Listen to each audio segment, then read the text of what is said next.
issue is this, and I want to go to Madhav Nalapat right now. What is the end game of all this, Madhav?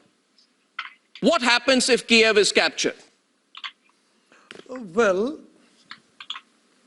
look, Arnab, I'm sorry to say that, that the situation is that we know exactly what Putin's red lines are, and we have known that for quite some time. I mean, in the case of India, I think those red lines were repeated when he had turned up for a brief visit to Delhi, but he has said that in public many times. And those red lines are Ukraine joining NATO or the EU, and secondly, if I may say so, I mean, you know, the kind of economic sanctions that, that have been levied on Russia since 2014, any kind of an increase in that.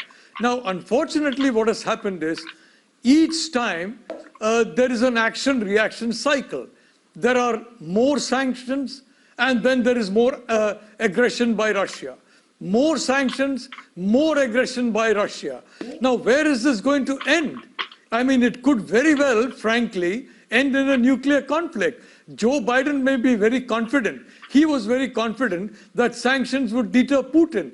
Unfortunately, they have not. Now he claims he is always certain sanctions would never deter Putin. So the fact is very simple.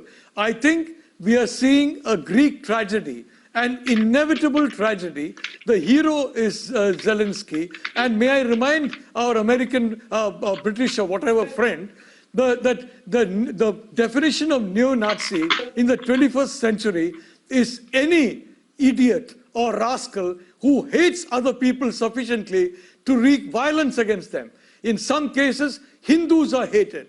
There are countries where Hindus have been almost driven out. In some countries, Christians are hated. The individuals that we are talking about in Syria, the so-called freedom fighters, check what they did to Christians. They did something very terrible to the Christians there. There are some countries where Muslims are hated and Muslims are persecuted. And there are some countries where Jews are persecuted.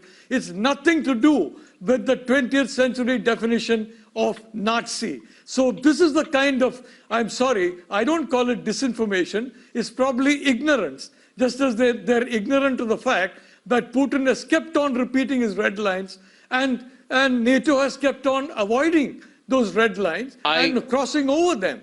And frankly, what has happened is, look, Arnab, what has happened is the attention of NATO has now turned from China to Russia, and it has turned from the Indo-Pacific to the Atlantic, and this suits China a lot. It does not suit India at all. Whatever Mr. Doctorow thinks, I agree with him. It was a foolish, unnecessary war.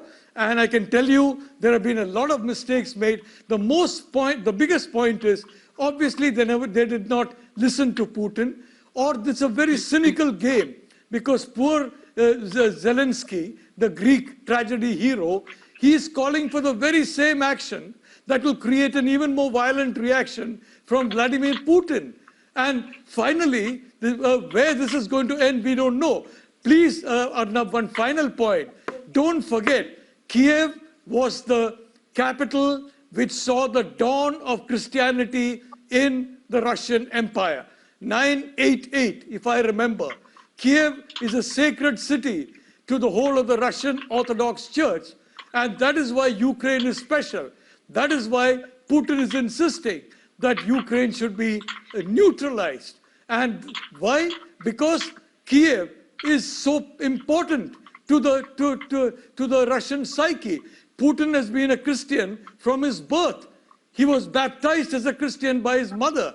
He used to keep a cross even during his period in the KGB.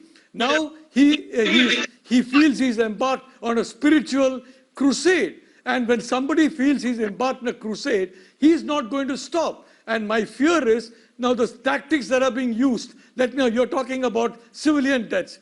I'm really unhappy about the death of the Indian student. And may I say that what is happening is, according to the credible information that is there in India, that civilian infrastructure is being used as locations for soldiers and for armed groups. We saw poor Mr. Zelensky distributing weapons as though they were toffees all over the place. And now civilian infrastructure is being used for military use. Now, for a time, Putin held back, and now, unfortunately, regrettably, he's not going to hold back. He's going to attack it. And yes, as Aleppo was attacked, Aleppo, may I remind you, was attacked because it was the hub of ISIS.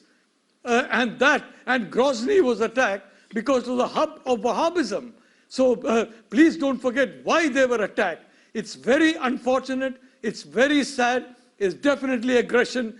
And the Ukrainian people are suffering a lot. The Afghan people have been suffering a lot ever since they were abandoned to a Taliban. But that's another matter.